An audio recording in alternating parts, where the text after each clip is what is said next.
ન દંભના પાખંડ, સત્ય બોલીશ હૃદય નીચોવીને વાત કરીશ હૃદય નીચોવીને. ભારતનો સમાજ દંભી પાખંડી છે, બે કોડીનો છે.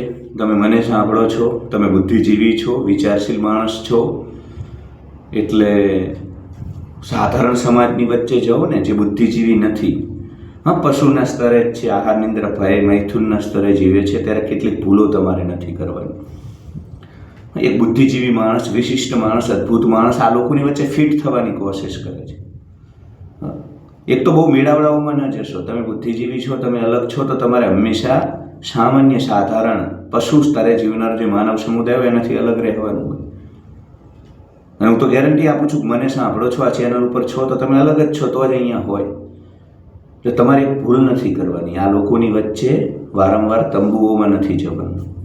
અને જાઓ તો બોલશો નહીં, પોતાના વિચારો વ્યક્ત કરશો નહીં, ચૂપચાપ રહો, શાંતિથી બધું નિરીક્ષણ કરો, ઓબ્ઝર્વ કરો, મનન કરો, ચિંતન કરો, નિધિધ્યાસન કરો. કેમ કે બહુ લોઅર ટ્રસ્ટ, લોઅર વેલ્યુ સમાજ છે આપણો, ટાંટિયા ખેંચવાળો, ઈર્ષા દ્વેષવાળો. તમારી સારી વાતોને લઈને તમને કોઈ એપ્રિશિએટ નહીં કરે, કઈ રીતે તમારો આત્મવિશ્વાસ તોડવો, તમને તોડવો, આ જ બધા ષડયંત્રો ચાલે છે ભારતના સમાજમાં. એટલે આવા સમાજની વચ્ચે બુદ્ધિજીવી મનુષ્ય તરીકે તમે ભૂલ કરો છો કે એક તો તમે ગમે તેની ભેગું બેસી જાઓ, ગમે તેને જીવનમાં પ્રવેશ આપો. ના કરશો આ બધું મિત્રો, ન કરશો. તમારી વાતો જ ન, જ્યાં સ્તર જ નથી એવા લોકો વચ્ચે બેસશો જ નહીં, તમારી કોઈ વાતો જ ન કહેશો. જે વ્યક્તિ જેને લાયક નથી એની વચ્ચે બેસવાનું જ ન હોય. તમે આ ભૂલ કરો છો. મારી આજુબાજુ ઘણા બુદ્ધિજીવી છોકરા, ઇન્ટેલેક્ચ્યુઅલ, એ બિચારા સરળ પ્રકૃતિ નહીં. ભારતના સમાજમાં સરળ પ્રકૃતિ ન ચાલે. થોડું ભારે ભરખમ મોટું અહંકારી થઈને જ રહેવું પડે. ભલે ઘણા લોકોને આ વાત વિવાદિત લાગશે, પણ એ જ સત્ય છે. દુનિયા ભલે તમને કહે સારા રહો, સરળ રહો, ના ના ના, સારા અને સરળને આ દુનિયા ક્રશ કરી નાખે ભાઈ. અસ્તિત્વનો આ જે ખેલ છે ને એમાં તમને ક્રશ કરી નાખવામાં આવે, તમને નીચોવી નાખવામાં આવે. એટલે સારા સરળ નહીં, જાગૃત, સતર્ક, સતેજ રહેવાનું છે. પછી જુઓ દુનિયા તમારી આગળ પાછળ ફરે. એ લોકો ભલે ગમે તે કે સાધારણ સમાજને તમને સાધારણ બનાવી દેશે. સાધારણ લોકોનો ત્રાસ એ છે કે તમને સાધારણ બનાવી દે, એટલે એમની વચ્ચે રહેવાનું હોતું નથી બિલકુલ. કારણ કે એ બે કોડીના લોકો, ઓકાત વગરના, પશુ સ્તરે જીવનારા, એ ક્યારેય ન સ્વીકારે કે તમે અલગ છો, તમે કંઈક વધુ વિચારી રહ્યા છો, તમે દૂરંદેશી છો, જે વસ્તુ એ નથી જોઈ શકતા એ તમે જોઈ શકો છો, એવું બધું એ નહીં સમજે.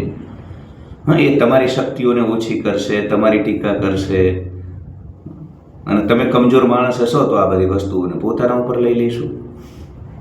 એટલે આ બધું શીખવાનું હોય છે. બધાની વચ્ચે ન બેસી શકાય, સોશિયલ ફિલ્ટર લગાવવા પડે. અને તમને તમારી જાત ઉપર વિશ્વાસ હોવો. હું જોઉં છું કે મૂર્ખાઓના આત્મવિશ્વાસની કમી નથી, મૂર્ખા ગેલફાડિયાઓના આત્મવિશ્વાસની કમી નથી સંસારની અંદર. અને જે વિચારશીલ છે, બુદ્ધિજીવી છે, એ લોકો સેલ્ફ ડાઉટમાં રહે છે, એમનો આત્મવિશ્વાસ ઓછો છે. કારણ કે સતત ઓવર થિંકિંગ કરે ને, ઓવર થિંકિંગ. એટલે ઓવર થિંકિંગ બહુ ખતરનાક વસ્તુ છે. તમે બુદ્ધિજીવી છો, આ સાધારણ લોકો ભેગું બેસશો તો એ લોકો તમને ઓવર થિંકિંગમાં નાખશે. તમે અદ્ભુત છો, તમારા જેવું કોઈ નથી, પણ એ તમારી અંદર પણ અવિશ્વાસ પેદા કરી દેશે. એટલે આ લોકોની વચ્ચે બચો. તમને હંમેશા યાદ રહેવું જોઈએ, ભલે જાઓ, રીતિ રિવાજો કેટલાક નિભાવવા પડે, મજબૂરી હોય, પણ તમે જાગ્રત રહો.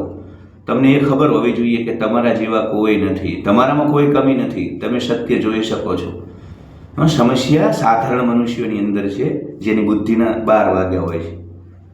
જે ઘણી બધી વસ્તુઓ તમે જોઈ શકો એ નથી જોઈ શકતા. એટલે એમના કારણે તમે તમારી શક્તિઓ ઉપર ડાઉટ ન કરતા. કારણ કે આ સમાજ એવું કરે છે, ઘણા બધા ટેલેન્ટેડ બુદ્ધિજીવી લોકોને શંકા એની અંદર પહેરે, એને બિચારાને એવું થાય કે હું ખોટો છું, હું ક્યાંક ને ક્યાંક ખોટું છે. આ પ્રકારની શંકા સમાજ ઘણી બધી વખત તમારી અંદર પેદા કરે. એટલે આ ખાસ ધ્યાન રાખવાનું છે. મને સાંભળો છો તો તમે અદ્ભુત છો, અનન્ય છો, અને સમાજને ક્યારેય શક્તિ ન આપશો.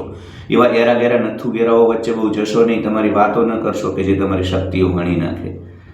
આ કેટલીક વસ્તુઓનું જો તમે પાલન કરશો ને તો ફતેહ ફતેહ ફતેહ અને ફતેહ, તમને કોઈ પરાસ્ત નહીં કરી શકે.